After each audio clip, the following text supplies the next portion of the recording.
The wedding was scheduled for exactly 4 o'clock, and the sun outside the massive Carrington estate had just begun to dip lower in the sky, casting a golden hue across the garden where hundreds of white chairs sat untouched. Everything had been planned to perfection, of course. Nothing less would be acceptable when the bride was the infamous Callista Carrington, media mogul, tech empress, and the coldest billionaire Manhattan had ever produced. Her name alone moved stocks. Her silence could destroy careers. No one knew why she'd agreed to such a rushed, secretive wedding, especially to a woman no one had ever heard of. The tabloids were burning with speculation, but the truth was, no one had seen the bride. Not even Callista. Until now. Inside the mansion, the temperature felt several degrees colder than outside, though that had less to do with the air conditioning and more with the woman descending the staircase with military precision. Callista Carrington's heels clicked like gunfire against the marble steps. Tall, poised, draped in a tailored black suit instead of a dress, she looked every inch the woman who had conquered her world alone.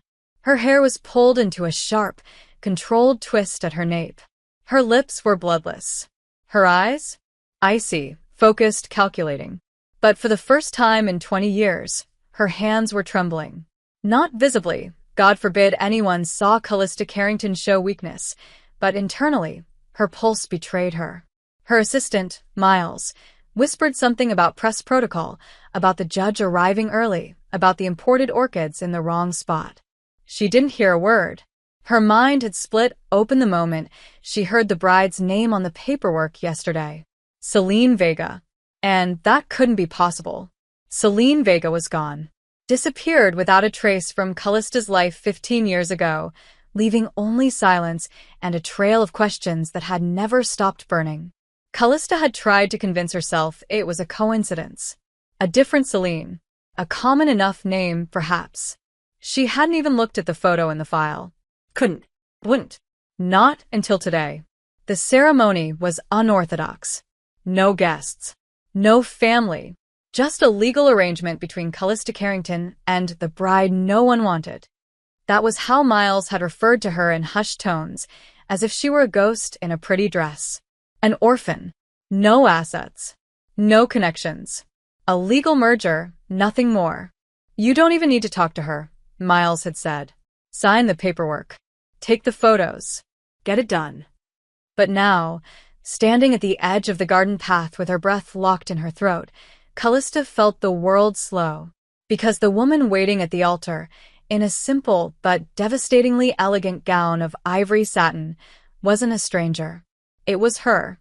It was Selene. Selene, with the same midnight eyes Callista used to fall into during high school debate tournaments. Selene, with the scar above her brow, older now, softened, but unmistakable. Selene, whose touch once meant everything, whose absence had left Callista broken in places no one ever got to see. Selene, who was supposed to be dead to her. Callista froze. Literally couldn't move. Her lungs refused to expand. Her thoughts shattered. The cold, ruthless woman who had built an empire from nothing, who had taken heartbreak and turned it into ice, stood paralyzed in front of the one ghost she had never managed to bury. Selene turned, and she smiled. Not shy, not sad, but calm, controlled. Almost like she knew exactly what Callista was thinking. Almost like she'd planned it. Callista wanted to scream, to walk away, to demand answers. But the judge was speaking now. Miles nudged her forward. Cameras clicked, and Callista walked like she was sleepwalking, until she was standing inches away from the woman she had loved, had lost, had never stopped hating for leaving. The judge asked the standard question. Do you, Callista Emery Carrington, take this woman? I do, she said automatically, voice clipped cold. Do you, Selene Aurora Vega? I do. The rings were placed. The papers were signed. A kiss wasn't required. Thank God. They turned to the camera for a final photo. Callista didn't look at Selene. Couldn't. But Selene? She never looked away. And when the judge declared them married, Callista realized something bone deep. This wasn't a coincidence. This was a reckoning. And Selene was here for war. Or revenge. Or something far more dangerous. Because Callista didn't believe in fate. But she believed in unfinished business. And Selene Vega had just become her wife. Callista didn't speak a single word as the judge walked away, as the camera crews lowered their lenses, as Miles handed her a glass of champagne with shaking fingers and a strained congratulations. She didn't speak when Selene stepped slightly closer for the final photo, placing a careful hand on her arm as if the gesture meant nothing, like it hadn't once meant everything. Callista stood still, jaw tight, spine locked, and let it happen. The flash went off. The moment was captured. Billionaire marries mystery woman. Headlines were already forming in someone's newsroom. But the real story hadn't begun yet. It was happening now, under her skin, in her veins, in the way her heart wouldn't regulate. She felt it like a scream held in the chest. Selene still hadn't said a word. Not one. And that silence was louder than anything. "Your car is waiting," Miles murmured at her side, his voice delicate, unsure. "We arranged for you and your wife to be escorted to the penthouse. There's champagne. Dinner." A pause. Privacy. That word hit harder than the rest. Privacy. Alone with her. Selene Vega. Her wife. The woman she hadn't seen in 15 years. The woman she had mourned and hated and dreamed about until her rage calcified into ambition. "Fine," Callista said flatly, and turned to walk without waiting for Selene to follow. But of course, she did. Quiet as a shadow, smooth as silk. Her heels didn't make a sound on the stone. Callista didn't look back. Not until the car door clicked shut beside her, and they were enclosed in a silence thick enough to drown in. The car began to move. The divider went up. Selene was sitting across from her now, legs crossed beneath layers of satin, hands folded like she was attending a tea party. Her eyes hadn't changed. That infuriating calm. That cool darkness. That knowing. Callista hated that she still knew those eyes better than she knew her own reflection. "So," Selene said softly. One word, and Callista's chest cracked open. "So," Callista echoed, voice sharp, acidic. "You planned this. Define this. Don't play with me." "I'm not." Selene's gaze didn't waver. "I received a letter. A legal arrangement. A contract with a name I didn't expect. I accepted." "You accepted without seeing who you were marrying? Did you?" Silence. Callista's fists clenched in her lap. "What do you want, Selene? That's a dangerous question to ask your wife on your wedding day." "Don't." Callista stopped herself, but the fury burned up her throat like bile. "You left me. You disappeared. 15 years of silence, and now you show up in a dress and say yes to a contract you weren't supposed to be part of." "I didn't say yes to the contract." Selene's voice was too calm. "I said yes to you." Callista flinched like the words had struck her across the face. "You don't get to say that." "Why not?" "Because you're a liar." Selene tilted her head. "Have I lied yet?" "You lied by omission. You didn't ask me anything. I didn't think I needed to." Callista snapped. "You were gone. You left. I had to bury you in my mind just to move forward." "Did you?" Selene's voice dropped lower, almost intimate. "Move forward." Callista looked away. The city lights blurred past the tinted windows. She hated how her body still remembered Selene's voice like a melody. Hated how every nerve in her skin was awake now, alert, alive. "You have 5 seconds to explain why you're really here." 5 seconds isn't nearly enough for that kind of answer. "Try." Selene leaned slightly forward, just enough to make the air change between them. "I'm here because I never stopped thinking about you. Because when the contract came, I knew it wasn't an accident. And because something told me you wouldn't walk away. You don't know me anymore." "I know enough." "No, you don't. You're still wearing black at your own wedding. You didn't bring family. You didn't smile once.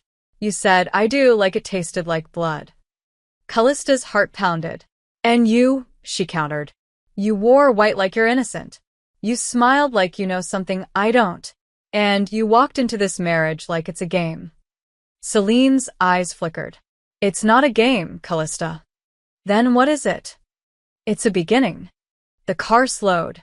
The penthouse loomed outside, all glass and shadow. Miles opened the door. Celine stepped out first, her dress catching the light. Callista followed, her chest tight, her expression unreadable. The elevator ride was silent. Tense. When they stepped into the suite, Celine moved first, unbuttoning the back of her gown slowly, like it meant nothing, like it wasn't pulling Callista's sanity apart thread by thread. Stop. Callista's voice was barely audible. Celine turned, still calm. You want answers? Callista nodded once. Then listen closely, Celine said. This marriage may be legal, but it's not simple. You think I'm here for revenge. You think I'm playing some long game. But I'm not. I'm here because you're the only unfinished part of my life. Callista didn't breathe. Couldn't. You think you buried me, Celine whispered. But I never left. You just stopped looking. Then she stepped into the bathroom, door closing behind her, leaving Callista standing alone in the center of the room, heart thundering, throat burning, mind spinning. And for the first time since she'd built her empire, since she became the woman no one dared question, Callista Carrington felt unsteady. Not because she was afraid of Celine, but because she wasn't. And that terrified her more than anything. The sound of the bathroom door clicking shut echoed louder in Callista's mind than it had any right to. She stood frozen in the middle of the penthouse suite, her tailored jacket still buttoned, her fists tight at her sides, her heart refusing to obey. She could hear the water running behind the door, soft, steady, like rain on glass. Celine was in there, washing off the day, washing off the past, maybe. Or maybe preparing for war in silk and steam. Callista didn't move. Not until the silence pressed into her bones and forced her legs toward the liquor cabinet. She poured herself 2 fingers of bourbon and downed it without blinking. It didn't help. The burn in her throat was nothing compared to the heat spiraling in her chest. Anger, confusion, memory, too much. Too fast. 15 years. 15 years of silence, of imagining Celine gone forever, of rewriting her story without her. And now she was here, in the next room, undressing, smiling, acting like none of it had happened. Callista gripped the edge of the marble counter and stared at her reflection in the glass. Her makeup was flawless, her hair still perfectly sculpted, her face unreadable. But her eyes looked like they belonged to someone else. Someone young. Someone cracked open. The door opened behind her. She didn't turn. She didn't have to. She could feel Celine's presence in the room like a gravitational shift. The air changed when she was near, warmer, more dangerous. You didn't change, Celine said quietly. Of course not, Callista snapped. I'm not the one who ran. No, Celine agreed, stepping further into the room, barefoot now, wearing nothing but a silk robe that clung to her like a secret. You stayed, and built an empire. What do you want, Celine? Callista turned, her voice sharp, brittle. Tell me why you're here. Why now? Why this marriage? Celine looked at her for a long, excruciating moment. Then she sat down on the edge of the bed, legs crossed, eyes steady. Do you remember the night I left? Callista flinched. No, liar. Silence stretched between them like a live wire. You slammed the door, Callista whispered, hating the way the words came out small. You didn't even look back. Because if I had, Celine said, I wouldn't have left. That landed hard. Callista felt the blow deep in her gut. Why did you? She asked, and her voice cracked for the first time in years. Celine didn't answer right away. She reached up and twisted the ring now resting on her finger. The band Callista had slid on only hours earlier, with cold hands and a colder heart. There were things I couldn't say then, Celine murmured. Things that would have ruined you. Us. You ruined us anyway. Maybe, Celine said. But I wasn't ready. Hey, if you're enjoying this story, go ahead and drop a like to help us grow even more. And let me know in the comments. On a scale from 0 to 10, what score would you give this story so far? Your feedback makes all the difference. And you, God, you were so ambitious, so sure of where you were going. I couldn't be the thing that pulled you off course. You were never a distraction, Callista said tightly. You were the only thing that ever made sense. Celine smiled then, a small, broken thing. And now. Callista took a step closer, fire licking at the edge of her control. Now you're a stranger in my house, in my bed, in a marriage that shouldn't exist. But it does. Because you let it happen. So did you. Callista stared at her.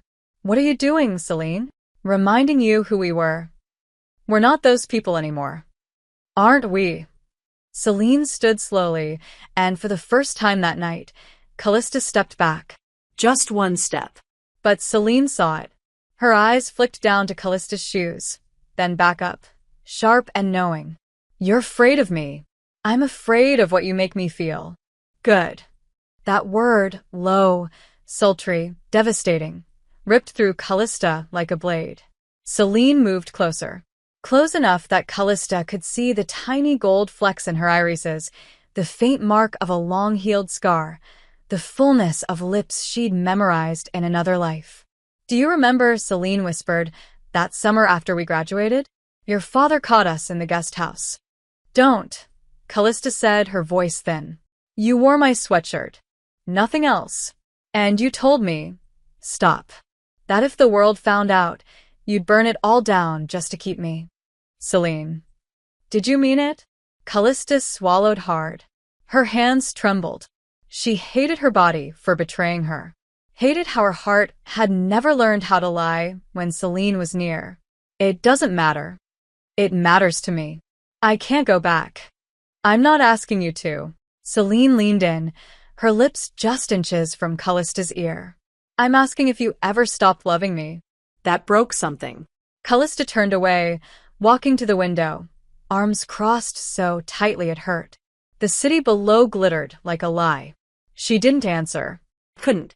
Behind her, Celine didn't press. She just said, I'll sleep in the other room. And for some reason, that felt worse than if she'd stayed. Callista waited until she heard the bedroom door close. Only then did she let herself sit. Let her shoulders fall. Let her heart beat like it was trying to claw out of her chest. She remembered the guest house. The summer. The promises. She remembered everything.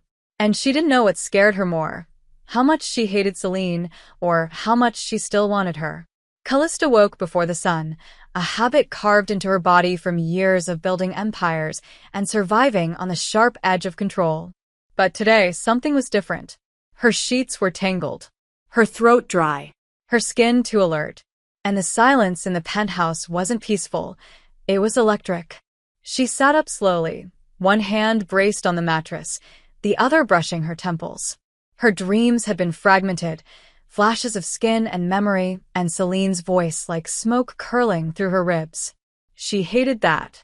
Hated the way Celine still lived in the quiet parts of her. She rose and moved through the penthouse like a ghost, bare feet on cool marble, trying not to look at the door to the second bedroom. She told herself she didn't care where Celine had slept. Told herself she wasn't listening for movement, wasn't glancing at her reflection to check if her emotions were visible. The kitchen was dim, flooded with soft blue light from the city, still sleeping outside the floor-to-ceiling windows. She reached for the espresso machine, fingers efficient, movements mechanical, routine, control, stability. But then, soft footsteps behind her. She didn't have to look to know who it was. Celine moved like she always had. Light, confident, aware of her effect, without flaunting it.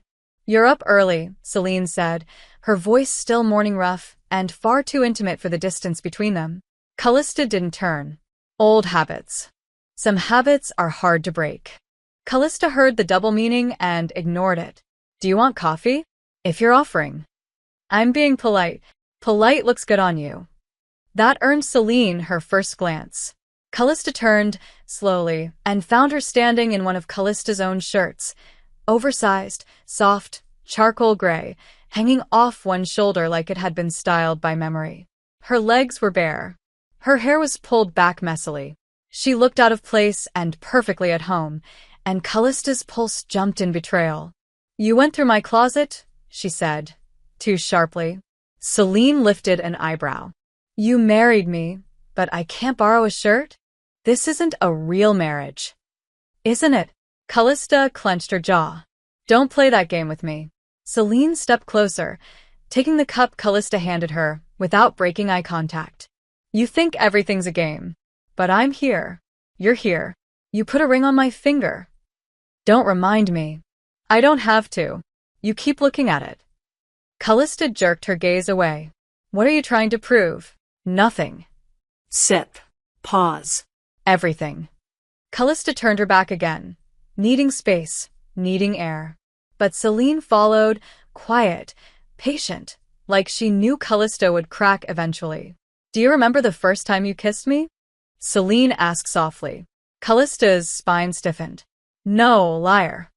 Callista hated that word from her lips. It felt too intimate. Too right. It was pouring rain, Celine continued. Senior year. We were supposed to be studying for finals, but you were restless. Angry. I dragged you outside and dared you to run barefoot in the grass. You're misremembering. No, Celine said, stepping closer until their shoulders nearly brushed. You kissed me like the world was ending. Callista closed her eyes. And you left like it did. That hung between them, heavy and sharp. Celine sighed. I never wanted to hurt you, but you did. I know. Callista turned to face her then, finally, fully. So what now? We pretend this is normal? That we can share space without remembering everything? No, Celine said. We remember. And maybe we deal with it. Deal with it how? Celine didn't answer. She just reached out, slow and deliberate, her fingers grazing Callista's wrist. The touch was featherlight, but it landed like fire. Callista didn't pull away. Couldn't. Her breath caught, the air between them charged like a storm about to break. She felt her body betray her again, how her skin burned where Celine touched, how her heart slammed against her ribs like a prisoner trying to escape. She hated this. Hated the vulnerability. Hated how badly she still wanted. Celine leaned in slightly, not enough to cross a line, but enough to make the space between them suffocating. Tell me to stop, she whispered. Callista didn't. Her lips parted, but no sound came out. Celine waited, eyes locked on hers, and when the silence stretched too long, she stepped back. Just like that.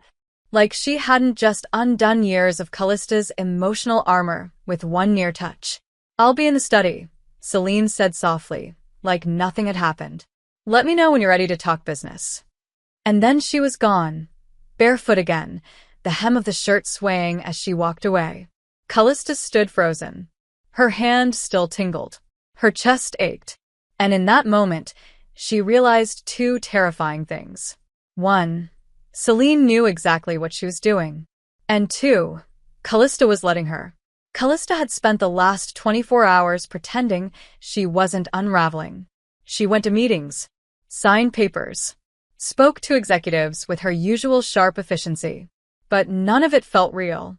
Every second, every breath, was haunted by the memory of Celine's voice in the kitchen, the brush of her fingers on her skin, the unbearable awareness that her wife, was inside her home, her life, her space. Moving quietly, watching everything.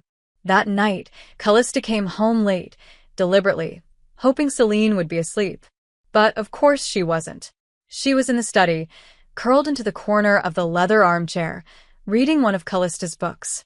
She looked up as Callista walked in, and for a moment, neither of them spoke.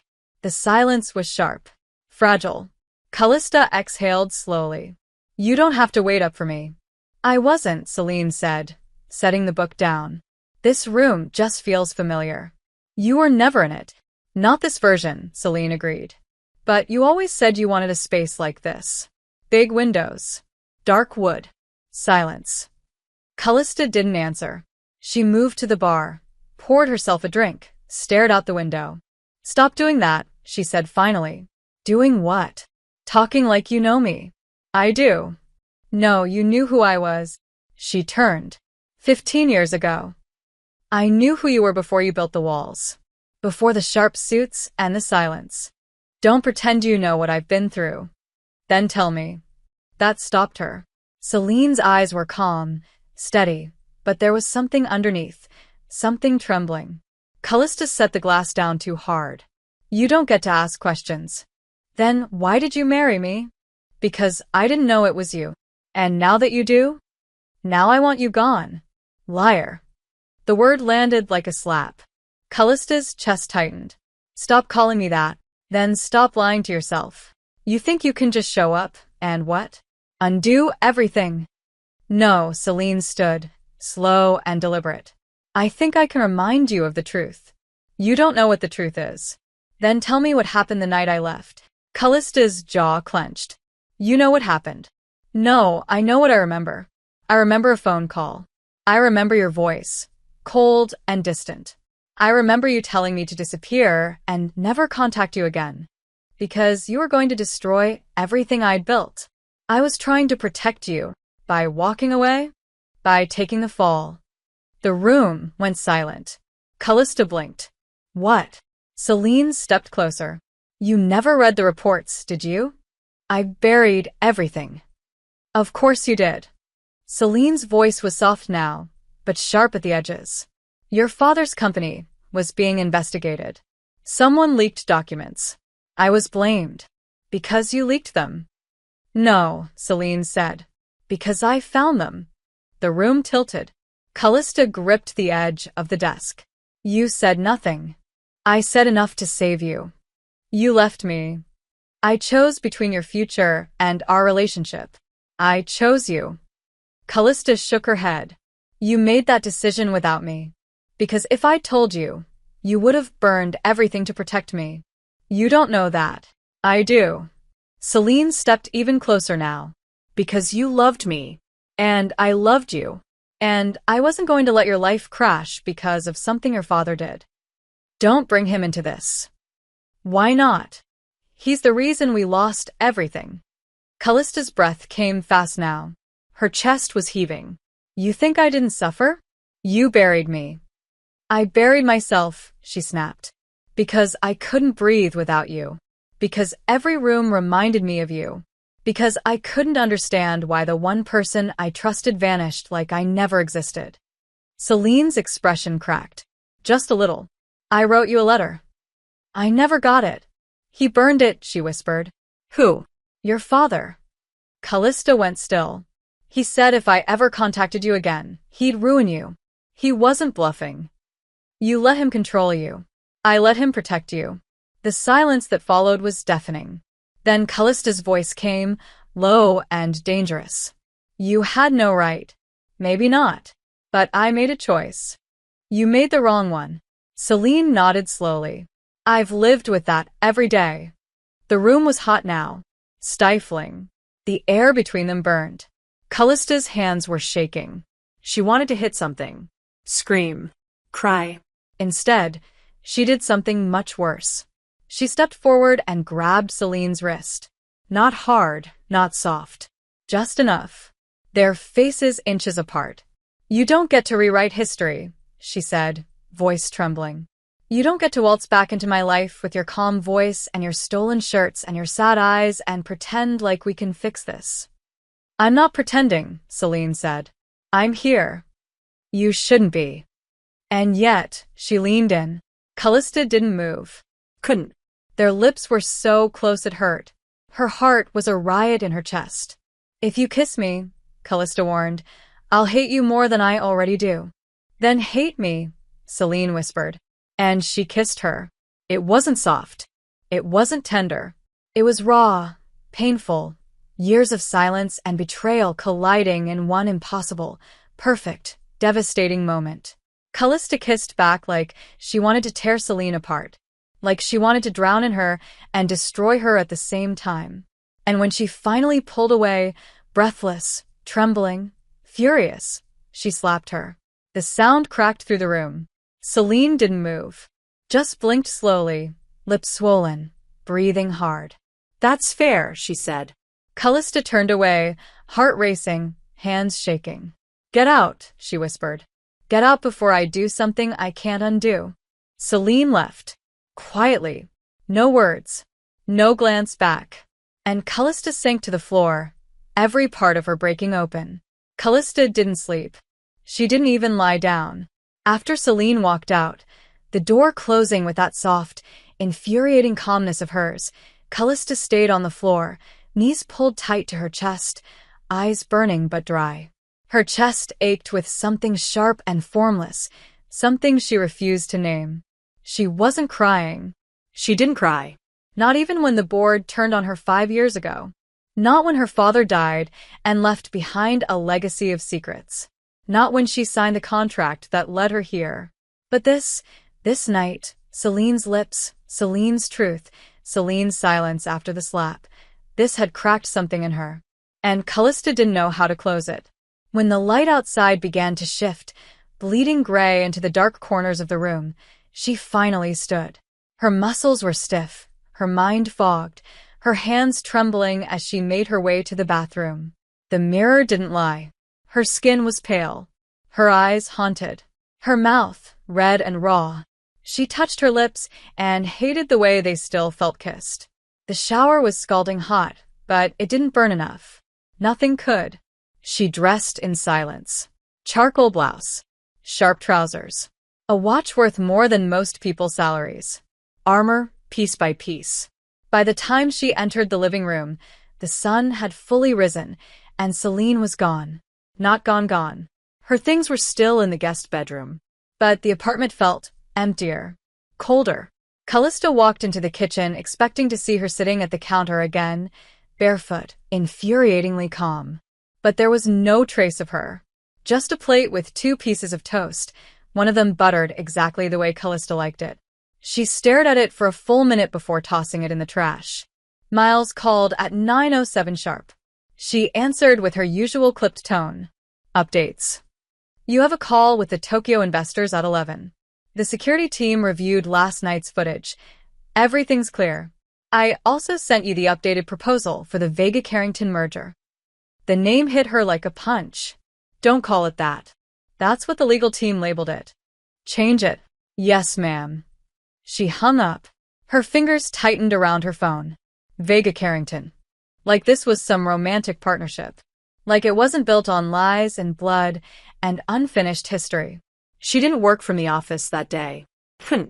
Instead, she paced the penthouse, pretending to review numbers, contracts, headlines. Anything to keep her thoughts from circling back. But they did. Again and again. That kiss. That confession. That scar in Celine's voice when she said she took the fall. And the worst part? It made sense. Every bit of it. Her father. The investigation. The silence. The missing letter. Celine hadn't betrayed her. She'd sacrificed her. And Callista, blinded by pain, pride, ambition, had let her. Around 3 in the afternoon, she passed by the guest room. Paused. The door was slightly open. She told herself not to look. Told herself it didn't matter. But she looked. Celine's bag sat in the corner, half-zipped. A pair of flats neatly aligned. A paperback on the nightstand with a dog-eared page. And on the dresser, one of Callista's old t-shirts. Not stolen. Folded. Left out. Deliberate. A memory hit her like a truck. Celine, 17, sprawled on her dorm bed in that same shirt, laughing with a mouth full of gummy bears, asking if Callista ever stopped thinking. Not if I can help it, Callista had muttered, burying her face in Celine's shoulder. Good, Celine had whispered. Keep thinking. I'll keep you soft. The breath caught in her throat. She slammed the door shut. That night, Celine didn't return. Not to the kitchen. Not to the study. Not to her. Callista lay awake in her king-sized bed, staring at the ceiling like it might offer answers. None came. The next morning there was no toast. No coffee. Just silence. And something about that, about Celine finally giving her space, made Callista feel like she was suffocating. She dressed slower that day. Her hair not quite perfect. Her eyeliner not quite straight. She didn't speak to anyone until noon, when Miles entered her private office with a strange expression. There's something you should see. He handed her a tablet. A video. Callista pressed play. It was footage from the Carrington Foundation gala 3 years ago. She hadn't watched the media reels back then, too busy managing PR disasters and controlling board damage. But now, watching it, she saw it. In the crowd, a woman in the back row. Hair darker. Skin more tanned. Eyes locked on her. Celine. She was there, watching her, and she never said a word. How long have you had this? Callista asked, voice low. It surfaced this morning, Miles said. Apparently a paparazzi reel got leaked on social media and someone tagged her. Who else has seen it? Only us. So far. Callista closed the tablet. Her pulse was a thunderstorm. Schedule a press blackout. Already done. When he left, she stared at the door. Celine had been watching her long before this marriage. She had been close, present, and said nothing. That night, when Callista returned to the penthouse, Celine was there, sitting on the balcony, barefoot again, hair loose, staring at the skyline like it held all their answers. Callista stepped outside, heart pounding. Celine turned. Their eyes met. You knew, Callista said. Celine didn't deny it. I watched you become everything we used to dream about. Why didn't you say something? Because I wasn't ready. And now I'm here. Callista didn't know if it was relief or fury that gripped her chest. But she said nothing more, just stood there, breathing in the city. And next to her, Celine whispered, You looked beautiful that night. Callista closed her eyes, and hated how much it meant to hear it. It started with rain. Not just the casual drizzle Manhattan was known for in late spring, but a downpour that painted the skyline in streaks of silver and thunder. Callista stood in the kitchen, the lights low, the city blurred behind floor-to-ceiling windows, her fingers wrapped loosely around a glass of wine she hadn't touched. The storm outside matched the one inside her, quiet and steady, too controlled to be seen, but not to be felt. She didn't expect Celine to join her. After the balcony moment, after the quiet acknowledgement that Celine had watched her for years without speaking, Callista had retreated into herself again, too afraid of what she might say if she stayed near her. But now, as the sky cracked open with lightning, she heard soft footsteps behind her and knew it was Celine. She didn't turn. Couldn't. I always loved the rain, Celine said softly, her voice almost lost in the thunder. You used to say it made you feel like everything could start over. Callista's throat tightened. That was a long time ago. Maybe. But you still watch it the same way. What way is that? Like you're hoping it'll wash something away. Callista turned then, slowly, and met her eyes. Celine stood barefoot again, wearing a loose sweater that hung off one shoulder and a pair of leggings that made her look like she belonged here. Like she'd never left. Her hair was damp at the ends, her face clean, stripped of armor. Callista hated how beautiful she still was. How familiar. I'm not the same girl, Callista said. I know. I don't watch the rain for hope. I watch it because it reminds me that control is an illusion. Celine nodded slowly. That sounds like you. Callista turned back to the window. Why are you really here, Celine? You know why. Tell me anyway. Celine stepped closer, her voice low. Because I couldn't keep pretending you didn't matter. Because I got tired of being a ghost in your past. Because I still dream about you. Callista closed her eyes. You shouldn't. I know.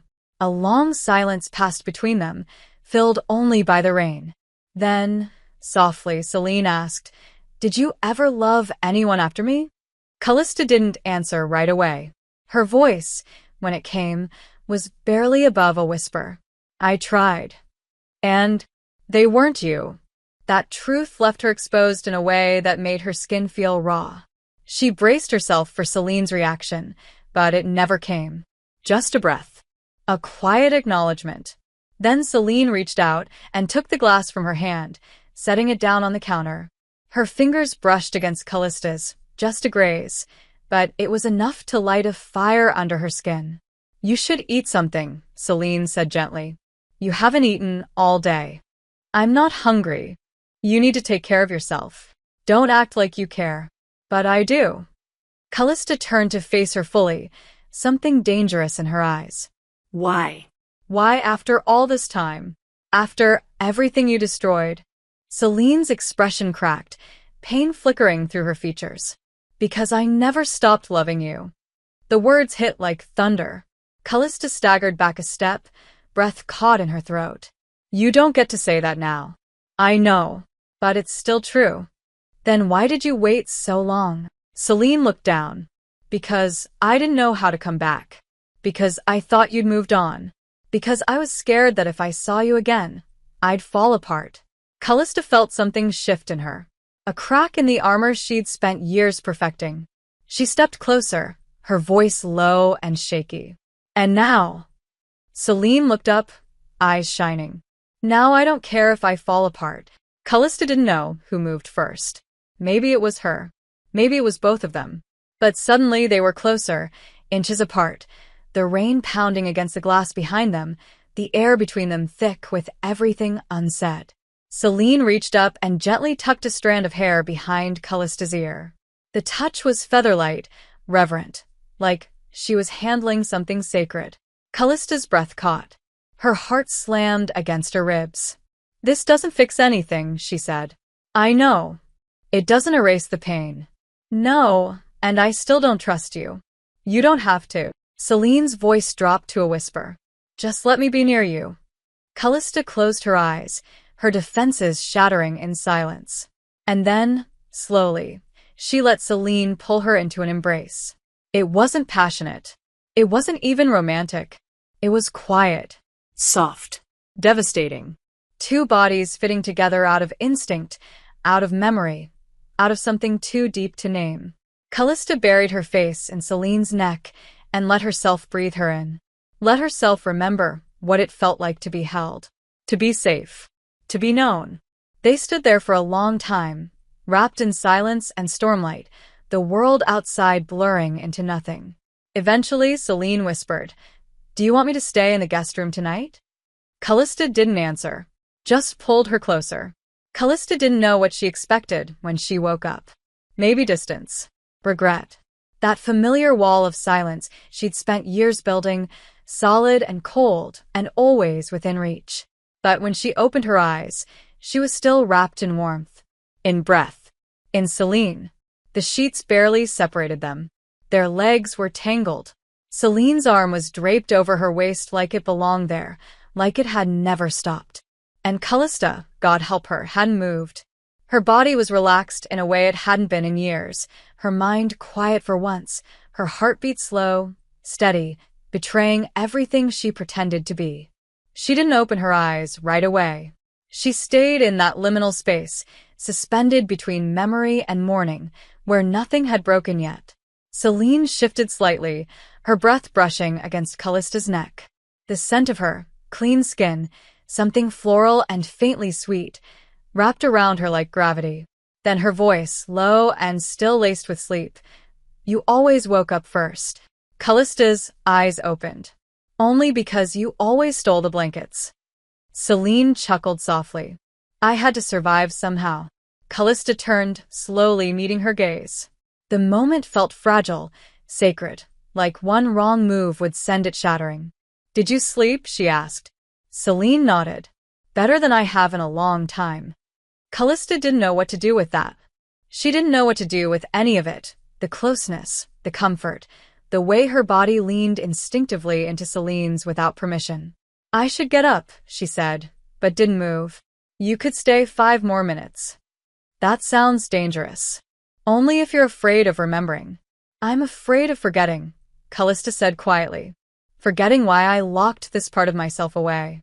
Celine's hand moved, slowly, resting lightly on Callista's hip. Not possessive, not demanding, just there. A reminder. You haven't forgotten, she whispered. Not really. Callista closed her eyes again. Tell me something true, she said. Something real. Something I don't already know. Celine was quiet for a moment. Then, in a voice so soft it felt like a secret, she said, The night I left, I stood outside your building for 3 hours. I didn't want to go. I kept hoping you'd come down. That you'd chase me. That we'd fight and cry and fall apart together instead of me doing it alone. Callista's throat tightened. I never saw you. I know. Your father had already told me I wasn't welcome, but I waited anyway. And then, I got in a cab. I went to the bus station. I didn't even know where I was going. I just needed to disappear. Callista opened her eyes. Why didn't you call? Because I knew if I heard your voice, I wouldn't have been strong enough to leave. You think it was strong? Leaving? At the time, yes. And now? Now I think it was cowardice disguised as sacrifice. Callista stared at her. Celine looked tired beneath the softness. Not physically. Soul tired. The kind of exhaustion that comes from carrying the weight of what-ifs for too long. I tried to hate you, Callista whispered. Every day, for years. Did it work? Only on the days I missed you the most. Celine didn't respond. She just shifted closer, her fingers brushing a loose strand of hair from Callista's face, the touch so gentle it felt like apology. Callista's breath caught. The room was too quiet, too full of everything. She sat up suddenly, swinging her legs over the edge of the bed, grounding herself in movement. I need coffee. I'll make it. You don't have to. I want to. Callista didn't stop her. Couldn't. She sat in the silence Celine left behind, her body still humming with memory. 20 minutes later, Celine returned with 2 cups. One black, one with a dash of oat milk and exactly 1 sugar. The way Callista liked it. She took it without a word. You remembered. I never forgot. They drank in silence. Not tense. Not quite comfortable either. Something in between. When Callista set her cup down, she looked at Celine and said, Do you remember the lake house? Celine smiled faintly. The summer after graduation? Callista nodded. You spent half the trip trying to fix that broken dock. You watched me for hours and never offered to help. I was 17 and obsessed with your arms. Celine laughed then, real, open, warm, and Callista's chest cracked. I think that was the last time I was happy without guilt, Callista said. Celine's smile faded. I want that for you again. It's too late. It doesn't have to be. Callista looked at her, really looked, and for the first time saw not the girl who left, but the woman who came back. And she didn't know what scared her more, how much she wanted to forgive, or how much she already had. But before she could say anything, a sharp chime cut through the room. Callista's phone lit up. Unknown number. 1 word on the screen. Confession. She answered. A distorted voice, electronic and untraceable. Does she know what your father did to mine? Callista froze. Who is this? The line went dead. Silence. Celine stared at her. Callista? But she couldn't speak. Because the past wasn't done with them yet. And someone else had just entered the game. Callista stared at the phone in her hand long after the screen went black, her breath shallow, her mind spinning. The voice hadn't sounded familiar.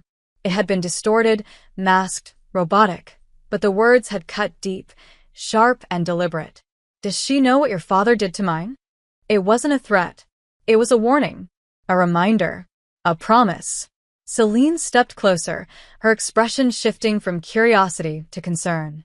Callista, she said gently. What was that? Callista forced her features into composure, slipping the phone into her pocket like it hadn't just shattered her morning. Wrong number. Celine didn't buy it. You froze. It startled me. That's all. You're lying. You're imagining things. Celine folded her arms. If something's wrong, I deserve to know. Why? Because we shared a bed. Because I'm your wife. The word struck like a match. Callista looked away. You're a name on a contract. That's not what you said last night. Last night was a mistake. The words tasted bitter, but she said them anyway. Because if Celine asked the wrong questions, if she started digging, there were things she could never be allowed to find. Things Callista had spent years burying. Celine didn't press, but her silence spoke volumes. She walked to the balcony, leaving Callista alone with the weight of what had just happened. Her hands trembled. She clenched them into fists, controlled her breathing, focused, compartmentalized. That was how she survived. That was how she won. She replayed the message in her mind. Does she know what your father did to mine? It wasn't just an attack, it was personal, intimate. Whoever made that call knew exactly who Celine was, knew what Callista stood to lose. And that terrified her more than anything. She needed answers. Quietly, she slipped into her study and locked the door, sat at her desk, activated the encrypted console hidden in the drawer. Within seconds, her private network came alive. She typed in a single name, Alec Moreno, her father's former CFO, a man who disappeared the same year Celine left. Rumors said he fled the country, that he was silenced, that he knew too much. But Callista remembered the whispers, the accusations, the evidence that vanished. Her father's cold eyes when she asked questions. She ran a search. No activity. No known relatives. But a daughter. Emilia Moreno. Born the same year as Celine. Attended private school in upstate New York. Graduated from Columbia. Changed her last name after her father's disappearance. Now living in Manhattan. A picture loaded. Callista's blood ran cold. Dark hair. Sharp jaw. Calculating eyes. She'd seen her before. At the gala. At a board meeting. At a charity event. Always in the background. Always watching. She hadn't recognized her then. But now she couldn't unsee it. Emilia Moreno had been orbiting her life for years. Waiting. Watching. Callista leaned back in her chair, breath unsteady. This wasn't about revenge. This was about exposure. Destruction. Someone wanted to burn everything she'd built, starting with the one thing she hadn't planned for. Celine. A knock at the door. Callista?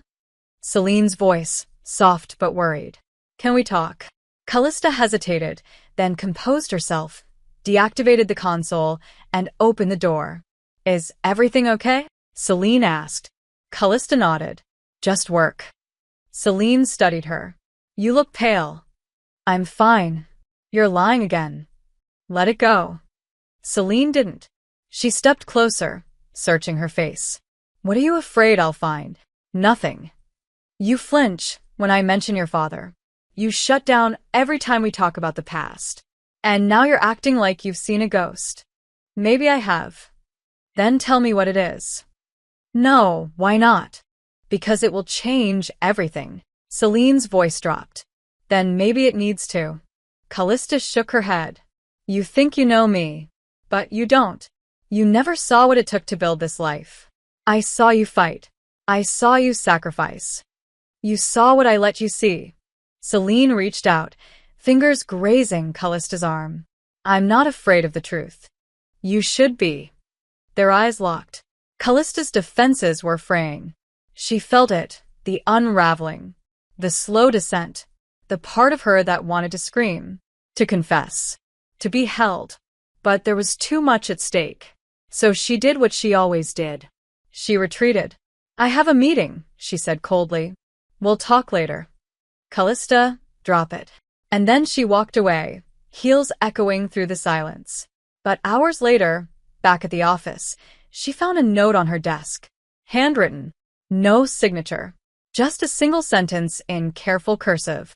Secrets buried with the dead don't stay buried forever. She crumpled it in her fist, but the words burned anyway. That night, Celine wasn't home. Callista waited. Paced. Called. Nothing. Midnight came and went. At 1:04 a.m., her phone buzzed. Unknown number. One photo. Celine. Alone. Standing in front of Alec Moreno's old apartment building. The message. How much longer until she knows? Callista's heart stopped. Because now it wasn't a threat. It was a countdown. Callista didn't sleep. She couldn't. She sat in the darkened living room, the only light coming from the skyline beyond the windows, her phone clutched in her hand. The image of Celine standing in front of Alec Moreno's building burned into her mind. Her pulse hadn't settled in hours. Every time she closed her eyes, she saw Celine in danger. Celine finding out everything. Celine walking away, again, but for good this time. She replayed the message over and over. How much longer until she knows? It wasn't a question. It was a warning. She felt it like a rope tightening around her neck. When the door finally opened at 2:47 a.m., Callista stood so fast she nearly knocked over the glass on the table. Celine stepped inside quietly, soaked from the rain, her hair clinging to her neck, eyes shadowed with something dark and unreadable. Callista didn't speak. She couldn't. Celine shut the door and leaned against it like she needed the support. "Are you going to tell me why someone sent me to that building?" Her voice wasn't angry, it was hollow. That was worse. Callista tried to breathe. "It's not safe." "No," Celine said, stepping forward. "What's not safe is being married to someone who lies to my face while the world around us falls apart. I'm protecting you." "From what?" Callista hesitated. "From the truth." "Then we have a problem." "Celine, don't say my name like that." Her voice cracked. "Don't say it like it still means something if you won't even trust me."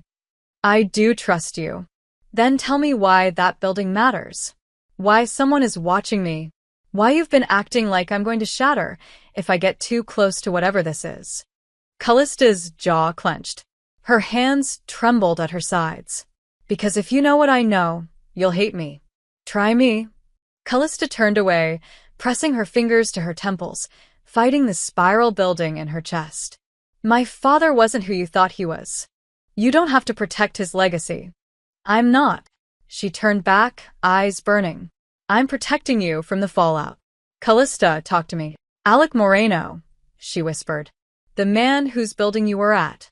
He worked for my father. CFO. Brilliant. Loyal. Honest. Until he wasn't." Celine frowned. "What happened?" "He discovered something. Fraud. Bribery. A trail of illegal transactions buried deep in the company's infrastructure. He was going to expose it. And he disappeared." Celine's breath caught. "Disappeared?" Callista nodded. "No one ever found his body. No official investigation. My father made sure of it." "You think he had him killed?" I think Alec knew he wouldn't survive what he'd uncovered." Celine stared at her, eyes wide. "That's what you've been hiding." Callista swallowed hard. "His daughter is the one sending the messages." "She's threatening you?" "She's threatening us."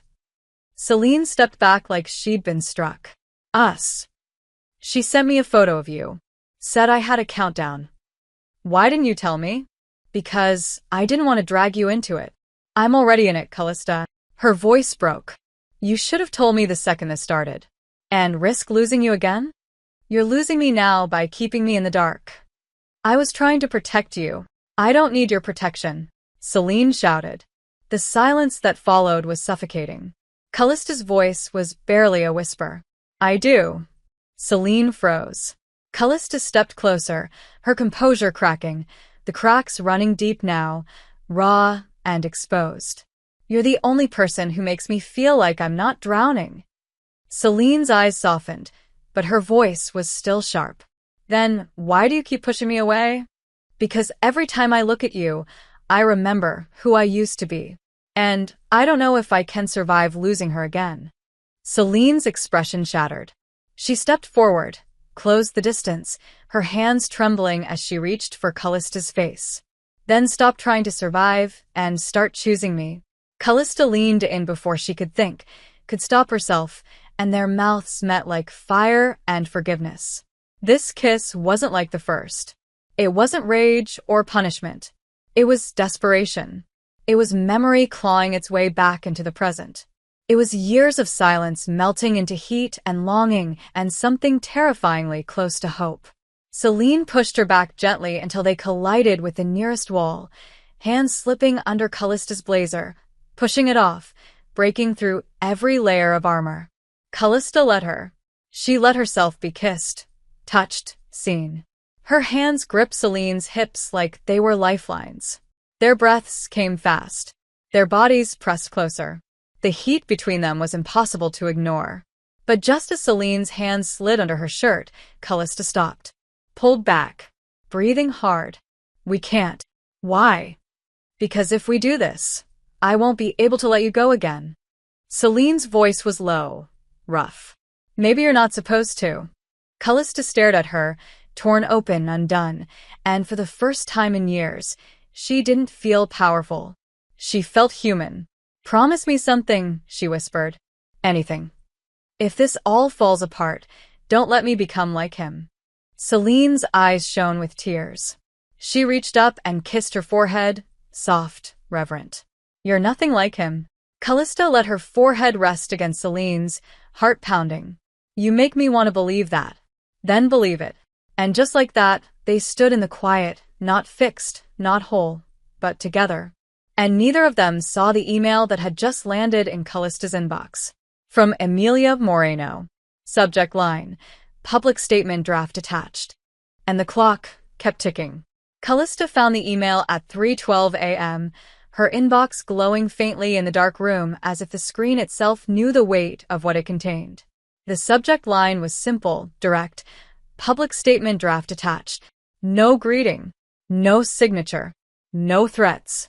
Just a PDF file and the implication that everything she had fought to keep buried was about to surface.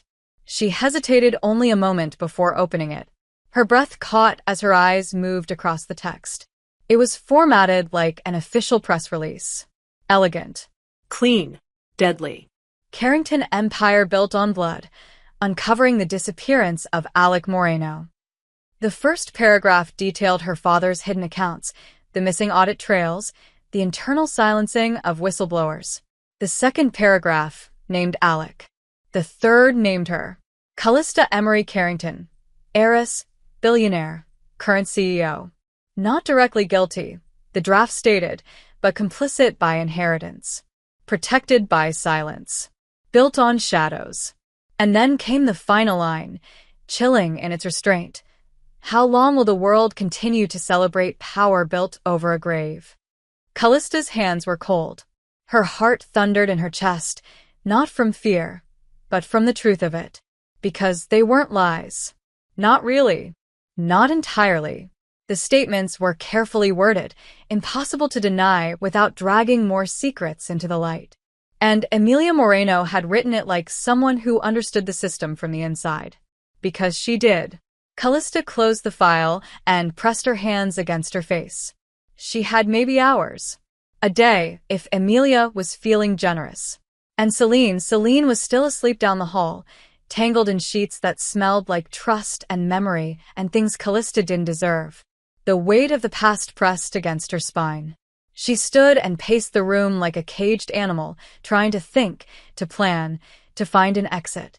But the door was closing, and she was running out of time. At 6:02 a.m., she made coffee she wouldn't drink.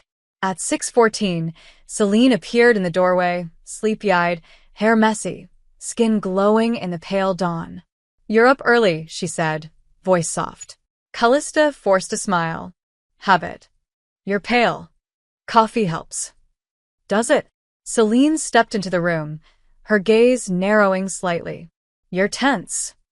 "I'm always tense." "No," she said gently. "This is different." Callista didn't respond. Celine moved closer, placed a hand over hers on the counter. "Talk to me." "I can't." "You already did." "Not all of it." "Then tell me the rest." "You don't want to know." "Let me decide that." Callista pulled her hand back, slowly. "There's a file. A draft. Emilia wrote it. She's ready to go public." Celine stilled. "With what?" "Everything." "Your father?" "Yes." "You." Callista hesitated. "Indirectly." "That's not a no." "She doesn't need to lie. The truth is damaging enough." "Show me." "Celine, now." Callista retrieved the tablet, opened the file, and handed it over. Celine read in silence, her expression unreadable. Her fingers trembled only once, when she reached the paragraph with Callista's name. When she finished, she looked up, and the silence between them was sharper than a scream. "Did you know?" "Not at first, but eventually." "Yes." "And you said nothing?" "What could I say?" "The truth." "And destroy the company? The employees?" "Everything built from the ashes." "Built from the ashes of a man who tried to protect people." "I was 18 when it happened. I was told Alec was dangerous. I believed it. By the time I learned the truth, it was too late. Celine's voice dropped. You could have said something. I didn't have proof. You had his daughter watching you for years. And I tried to keep you out of it. I'm not a child, Callista. No. You're everything I can't lose. The words stopped Celine cold. That's not fair. Nothing about this is fair. You kept this from me. Because I knew if you saw it, you'd walk away. And now.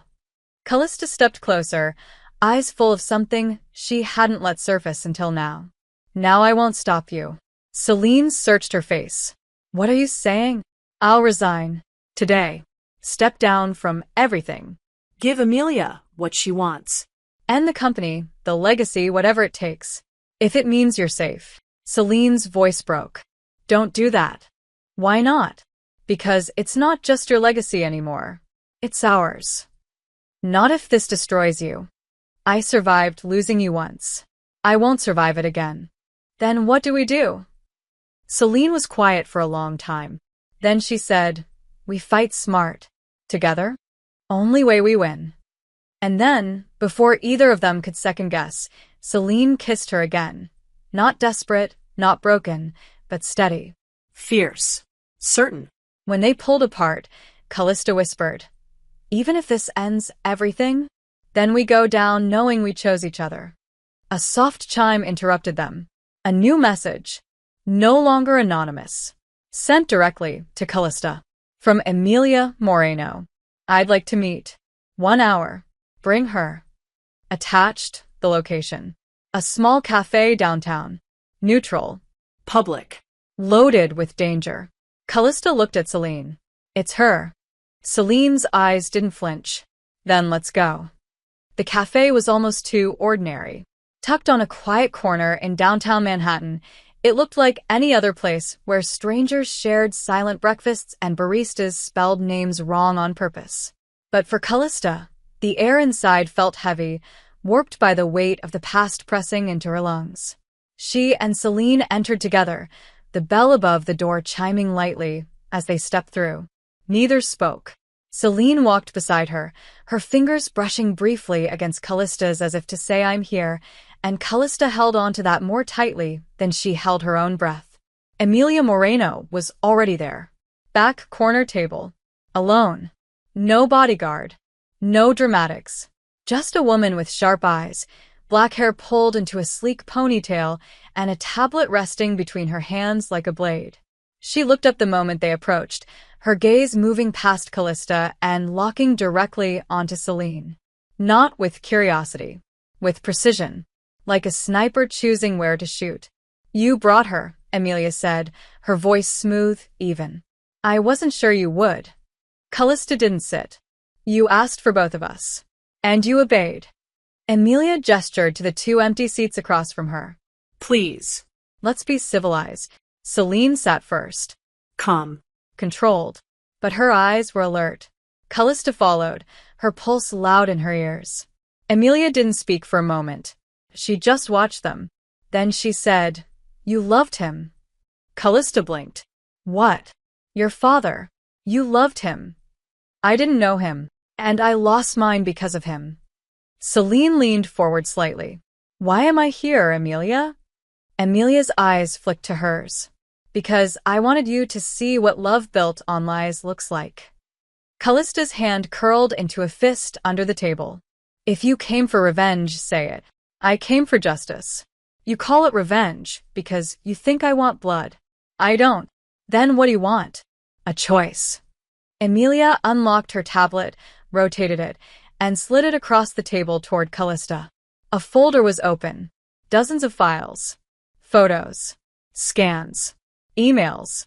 Audio recordings. This is everything your father tried to erase. Everything Alec risked his life to bring forward. I've been collecting it for 15 years. It's enough to bury Carrington Industries, dissolve every board, revoke every license, destroy every investor tied to the company. And you. Callista didn't flinch. Then do it. Celine turned sharply. Callista, if you want to release it, do it now. Emilia smiled faintly. Not without giving you a choice first. Because I'm not like your father. I don't take power. I offer it. Power to do what? Tell your own story. On your terms. Step down. Dissolve the company. Publicly take responsibility for what he did. Expose him. Name names. Walk away from everything. If you do that on camera by your own hand, I'll destroy the files. You'll still lose, but you'll lose with dignity. Quietly. Celine's voice was tight. And if she refuses? Then I release everything. I send it to the press, the courts, the regulators. But first I send it to you, Celine. Privately. So you can see who she really is before the world does. The words hung like a blade between them. Celine's face changed. Her posture. Everything. That's why I'm here. Emilia nodded. You deserve to know what kind of woman you're married to. I already know. Do you? Emilia turned back to Callista. You think she'll stand by you when the world burns? You think love survives this kind of fire? Callista's voice was quiet but steady. She's stronger than you think. Emilia studied her. You look like him, you know. Your father. But you're not him. No, Callista said. Because I'm here, sitting across from you, listening, offering to pay for sins I didn't commit because I'm not afraid of the truth. Emilia's expression didn't change, but something in her eyes flickered. Then make the statement. Not today. Why? Because I want to do it in my own words, on my terms, not yours. You have 48 hours. You'll get it in 24. Emilia leaned back slowly. Then I suggest you choose your words carefully. The world's been waiting long enough. She stood, gathered her tablet, and looked at Celine one last time. You can still leave her. Celine didn't blink. You already tried that once. It didn't work then either. Emilia's mouth twitched, something between amusement and disappointment. Then she turned and left the cafe, disappearing into the rain-soaked street like she'd never been there at all. For a long moment, neither woman spoke. Callista exhaled shakily. Celine reached out and covered her hand on the table. Are you going to do it? I have to. Then I'm with you. Even when it all collapses? Celine met her eyes. Especially then. Callista closed her fingers around hers, steadying herself. We go home, she whispered, and we write the truth. But as they stood and stepped back into the storm, Callista couldn't shake the feeling that the collapse had already begun. And it was only a matter of time before everything they'd tried to protect turned to ash. The apartment was silent, but not empty. It pulsed with something invisible, anticipation, fear, a kind of sacred stillness that only came before irreversible moments. Callista sat at the long glass desk in her private study, the city lights flickering like distant stars behind her. Her laptop screen glowed in front of her, cursor blinking on a blank page. Every word she thought of felt wrong. Too corporate. Too clean. Too detached. She didn't want to sound like a CEO. She didn't even want to sound like a Carrington. She just wanted to sound like herself, whoever that still was. Celine walked in without knocking, barefoot, wearing one of Callista's sweaters again, hair loose, her expression unreadable but calm. She carried 2 mugs of tea, not coffee. No caffeine. They'd need to sleep eventually. Maybe. How's it going? She asked softly. Callista shook her head, her jaw tense. It's like trying to write an obituary for a ghost I spent years pretending wasn't real. Celine handed her the tea, sat beside her on the edge of the desk. Then don't write for him. Write for you. Callista stared at the screen. I don't know who that is anymore. Then write to me. That silenced her. Celine reached forward and closed the laptop gently. Start with the truth. Not the headline. Not the numbers. The truth. Say it out loud. Callista looked away. He wasn't a good man. Keep going. He built something powerful, but it was never clean. And when people got in his way, he erased them. And you. I inherited the rot. I tried to bleach it clean, rebrand, rebuild, but it was still there, beneath the polish, waiting. What about Alec? I was 18 when he disappeared. My father told me he was a traitor, that he'd tried to steal. I believed him. Or maybe I wanted to. Because it was easier than asking questions. Because asking meant losing everything, including the version of him I'd built in my head. Celine nodded. Keep going. Callista's voice cracked. I found the truth 5 years later. Hidden files. Memos. A confession email never sent. Alec had discovered everything. He'd been preparing to leak it. My father knew. And then he was gone. And you. I buried it. Again. I couldn't face it. I wasn't ready. And now. Now I have no choice. Celine reached out and took her hand. You do. You always did. This time, you're choosing to do what's right. That's what matters. Callista stared at her fingers intertwined with Celine's and whispered, what if it's not enough? Celine's voice was steady. Then we burn with dignity. Callista smiled faintly.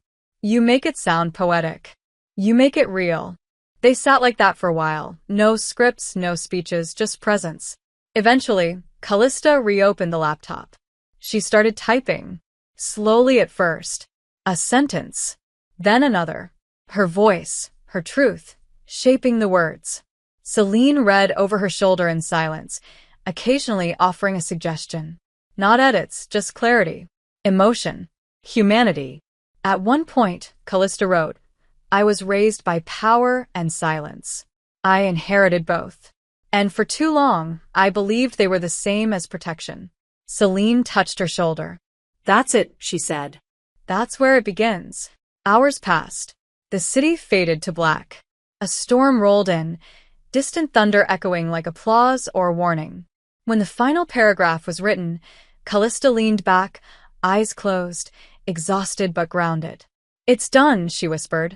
Celine nodded. It's not perfect, but it's honest. And that's more than he ever was. A beat. Then Celine stood and held out her hand. Come to bed. Callista hesitated. I don't know if I can sleep. Then don't. Just lie with me. They moved to the bedroom. No tension. No hesitation. Just warmth. Familiarity. Celine pulled the covers up. Callista slid in beside her. For a while, they lay in silence, their bodies close but not tangled, their breathing slow, steady. Celine spoke first. Can I ask you something? Anything. Do you ever wonder what we would have been if none of this had happened? Every day. Me too.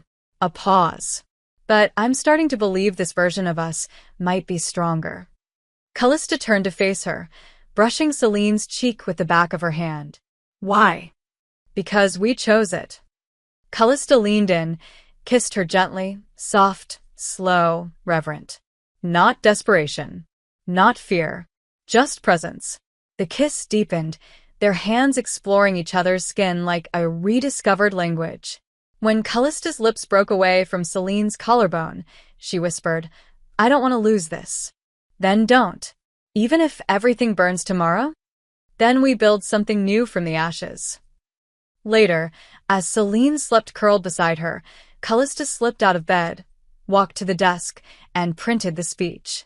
She folded it carefully and placed it in a blank envelope.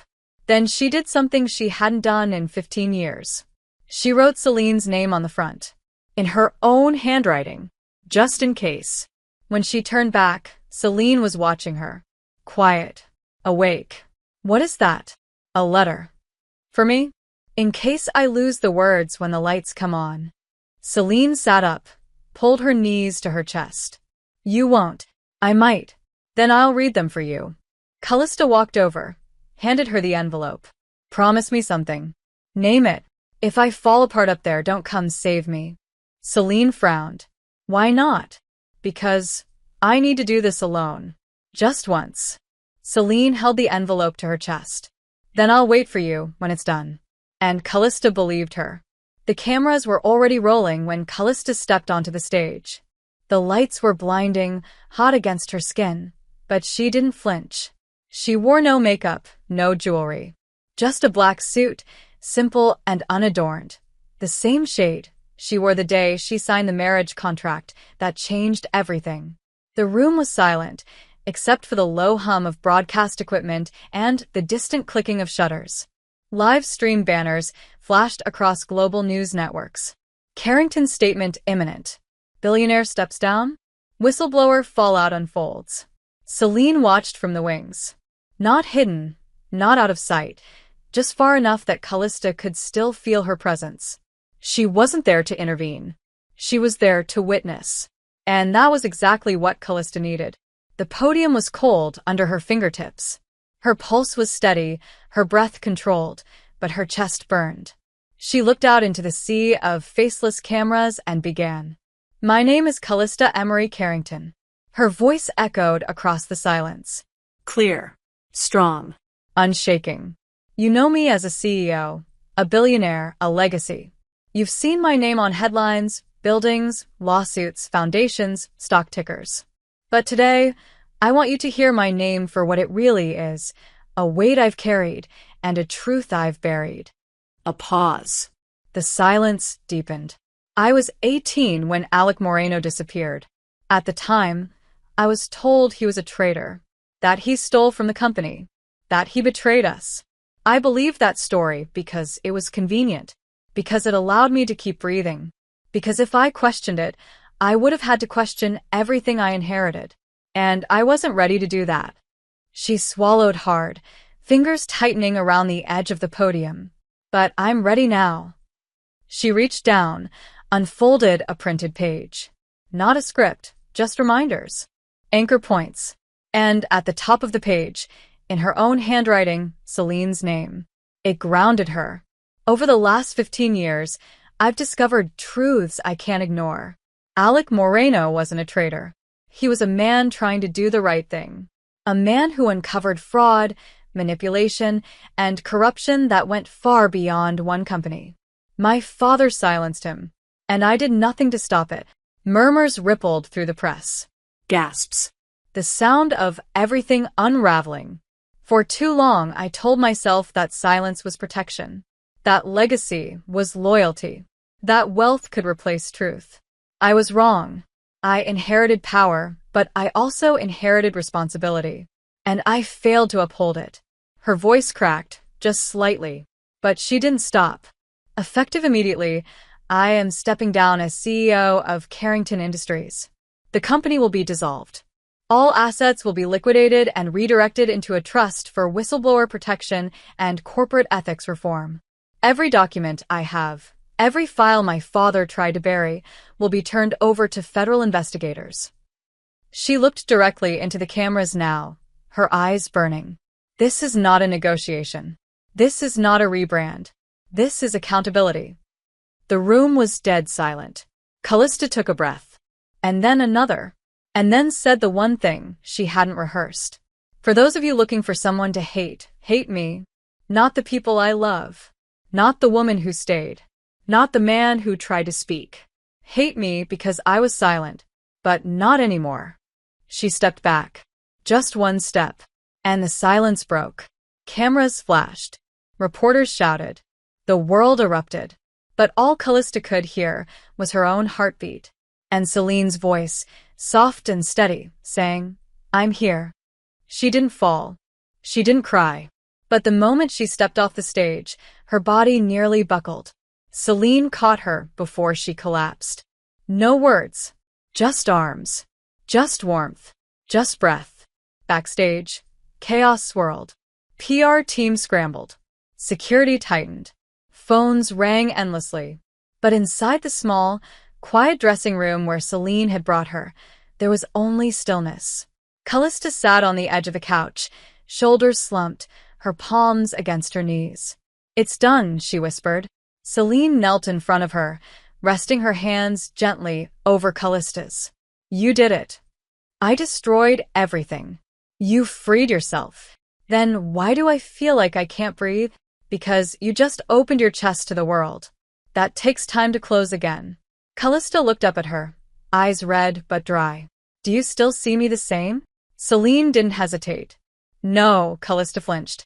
"I see you clearer now," she said softly. "And I've never loved you more." The words hit harder than the applause outside. Callista reached for her, pulled her close, and for a long moment, they just held each other, surrounded by the echoes of a life that no longer existed. But the silence didn't last. A knock on the door. A courier. A letter. Unmarked. No return address. Callista opened it with shaking fingers. One sentence. Written in neat, careful script. There's one more secret you haven't uncovered. No signature. Just an address. Celine read over her shoulder. Emilia? Callista shook her head. This isn't her handwriting. Celine looked at her, a chill passing through the room. Then who?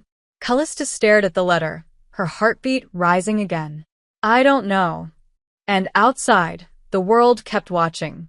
Callista stared at the letter for a long time, her breath shallow, fingers pressed against the page like it might vanish if she blinked. There's one more secret you haven't uncovered. It wasn't Emilia's handwriting. It wasn't her tone. It didn't feel like a threat.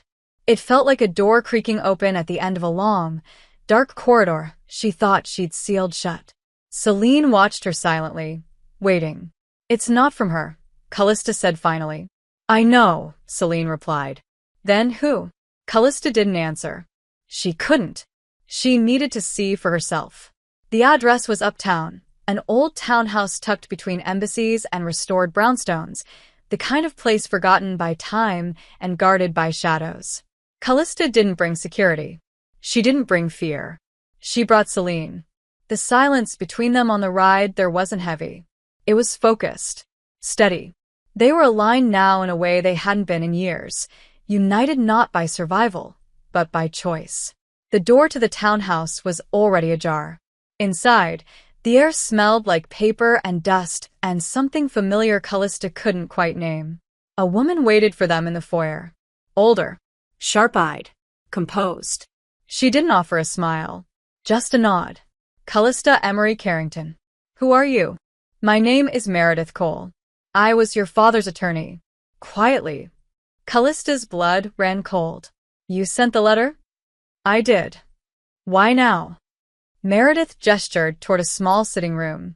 Because it's time. Celine moved with her, silent, watchful. Meredith opened a file folder and placed it on the table between them. Inside, a birth certificate, an adoption record, a letter. Callista's fingers shook as she lifted the certificate. The name on it wasn't hers, but the date matched. The hospital, the mother's name, Catherine Moreno. No, Callista whispered. It's not possible. Meredith met her eyes. Your father adopted you the day you were born. Privately. Silently. The papers were sealed. Catherine Moreno died in childbirth. Her brother, Alec, wanted to raise you, but your father had leverage. Legal, financial. He took you. He raised you as his own. Callista's heart thundered. You're telling me Alec Moreno was your uncle? So, Emilia is your cousin. Not by blood, but by love. Alec considered you both his. The room tilted slightly. Celine reached for her, grounding her again. He fought for you, Meredith said. But your father buried it. Buried him. And you never knew. Callista sank into the chair, everything inside her unraveling all over again. All this time, all this war, and we were family. He never stopped watching over you, Meredith said softly. Even after everything. That's why he never exposed your father himself. He thought it would destroy you. He hoped one day you'd choose the truth on your own. Callista closed her eyes, tears slipping down her cheeks silently. And Emilia? I don't know what she knows. Maybe nothing. Maybe everything. Celine knelt beside her. We have to tell her. Callista nodded. Not out of guilt. Out of love. The next day, she met Emilia at the same cafe. No guards. No press. Just the letter. The documents. And a woman holding out her hand in peace. Emilia read the papers without a word. Her lips trembled only once. When she looked up, there were tears in her eyes, but no rage. He never told me, she whispered. He protected both of us. In different ways. Callista nodded. And I don't want war anymore. Emilia folded the papers carefully. Neither do I. They stood. And for the first time, they hugged. Not as enemies, but as survivors of the same silence. The world moved on quickly after that. The press cycle shifted. The company dissolved. Investigations began. But Callista no longer watched headlines. She watched Celine, the woman who chose her again and again, even when the foundation cracked, even when everything burned. Weeks later, the two of them stood in the middle of an empty greenhouse on Callista's private estate, abandoned for years, overgrown and wild. "Why here?" Celine asked. Callista smiled softly. "Because nothing grew here for a long time, and I want to change that." Celine stepped closer. "What are we planting?" Callista took her hand, pressed something small into her palm. A key. "Whatever we want. Together." And then she kissed her, not with apology, not with fear, but with promise. And the world, finally, was quiet. If you enjoyed this content and want to support the channel in a special way, try clicking the thanks button below. It's the one with the heart and $sign icon. With super thanks, you can make a direct contribution to the channel, which helps me keep creating awesome videos for you.